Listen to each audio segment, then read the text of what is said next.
What are the two words that people use? No, hold on. What are the two words that you use that sabotage your success, that hold you back, that virtually guarantee that you fail? That's the subject of today's episode of Greatness Quest. Cowboy. Welcome to a daily dose of Greatness Quest with your host, Trevor Crane, my daddy. He's going to help you take your life and business to the next level. Here I come to save the day.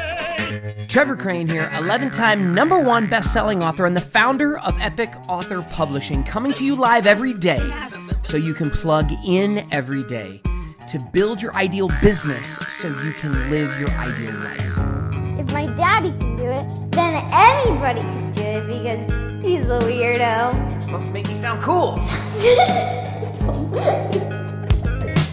Hey guys, welcome back. Today is a video episode, so if you're listening to this on podcast, make sure you go to YouTube and check out the video. I'm just recording this in my car today, so I'm driving around doing some errands, actually buying some stuff for my wife sent me on an errand to get stuff for our 5-month-old baby. So I bought cool shorts and things. We're about to go on a trip to California. We've been doing a lot of traveling this summer. But on yesterday's podcast, I mentioned that there are two words that sabotage success. And these are words that my dad actually helped condition me when I was a little kid to keep them out of my language. And I try to do the same thing now with my daughter. And the challenge is I see people use these two words all the damn ass time. And I find, and I hate to admit it, that I still find myself falling into the same pattern and actually using them myself. Whether these are words that you say out loud or these are actually words or phrases that we say to ourselves, maybe quietly or silently, that they're things that they're limiters that we put on ourselves. Now, when I was growing up, I grew up in Phoenix, Arizona. My dad was a horseshoer. So as the son of a horseshoer, we didn't make a lot of money. One of the biggest challenges I had growing up was looking at all of the lack we had around us. My mom and dad seemed to fight about money all the time. It was always like we couldn't afford that. I thought that was our family motto, was that we couldn't afford it. And then, but that said, one of the gifts my father and mother gave me was the belief that I could do anything. Because a pattern of language I had when I was a little kid was, I can't. And those are the two words, by the way. I can't. I can't. Holy shit. These words shut us down. These two words are the biggest, I think, most dangerous words in the human language. I think they are something that sabotages our own success, our own ability to dream and think things are possible. I catch my daughter saying it now, and what we have done in my family is that if we say the words "I can't," we have to drop down and do 3 push-ups. Like, that was the immediate thing, is if you say "I can't," then that's not a phrase that's allowed in our house. I even make my daughter's friends do push-ups if they're at the house and they say, I can't. Now, when I was growing up, my dad had a phrase. If you ever heard me as a little kid say, I can't, he would basically say, can't. His big quote was, can't never did nothing. That was my dad's thing. Can't never did nothing. Of all the quotes I can remember from my dad, like, that's the one dadism that stands out. Can't never did nothing. And the crazy thing is that the saying, I can't, is such a lie. It's such bullshit. See, you can, I can. In fact, so let's keep this really simple. When you catch yourself saying or thinking, I can't, all you've got to do is just replace that with, how can I? And this is a little game that I've played with myself when I've had different phrases that I've caught myself in the pattern. It used to be when I was speaking and I would say a lot. It used to be when I used the word I'll try. And then what I did is I just became hypersensitive to when I came up with that in my mind or when I said those things. And then I immediately replaced them with something else. Replace it with, how can I?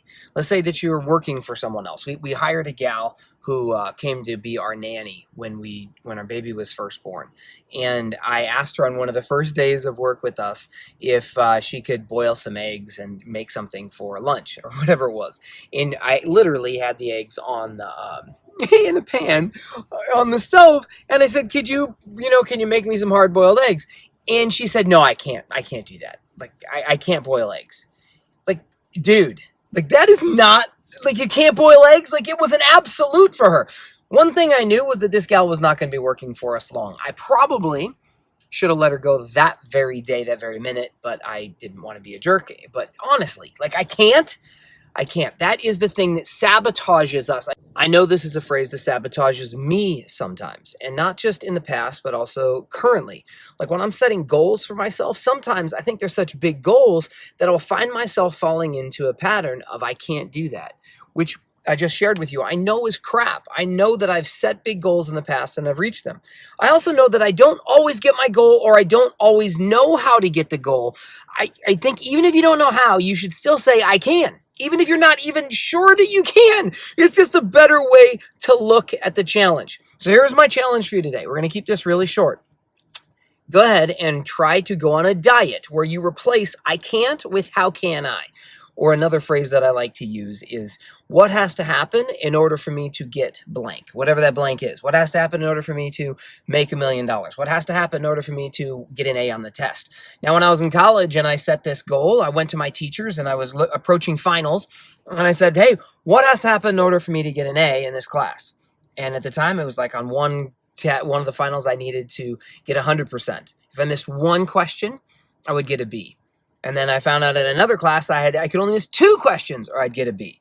And I found out another and I set that up, and I went and my goal was to get straight A's this one semester. And I failed. I got, instead of missing 1 question on one, or no questions on one test, I missed 1. Instead of missing 2 questions on one test, I missed 3. Like I screwed it all up. I messed up. You know, when I was 11 years old, I was trying to do 11 pull-ups. And I just went to my dad and I said, how can I do 11 pull-ups? I think I've shared this story with you before. And when the day came, I was really excited because I had trained myself to try to do these 11 pull-ups, and I failed. I failed on that day. Within 30 days, though, I did 30 pull-ups because of who I became in the process of trying to get the goal. I don't think we set goals or even try to achieve goals for the getting them. It's who we become. It's the hard work of it's the journey of who we become. So my challenge to you is to just ask the question, what has to happen in order for me to get this or that? And replace the I can't with I can, and then find a way. You're going to see a million examples. You probably listen to stuff and watch videos and are looking for inspiration and examples of people who have accomplished amazing things with just trying to find the way and not taking anybody else's bullshit, not even our own. And that's all I got for you today. Make today magnificent, and try to take these 2 words I can't out of your vocabulary. And if you're like me, you may find that they're still showing up more in your mind than with your mouth, but that still is hurting you, and that still is hurting me. And I'm going to do my best to take that out and to set goals without limitations. And with that, if you have not yet gotten my app, please download my app. If you've not yet reviewed our this video and given it a thumbs up and shared it with somebody and subscribed to the YouTube channel, please do that. If you have not yet subscribed to the our podcast and given me a review there, then please do. And that's it, man. Go make today magnificent, and I can't wait to see you tomorrow. Another daily dose of Greatness Quest. To get even more awesomeness, which means all my best stuff, download my app by texting Trevor to 36260. It will show up right on your cell phone. Just text message the word Trevor to 36260. Talk to you soon.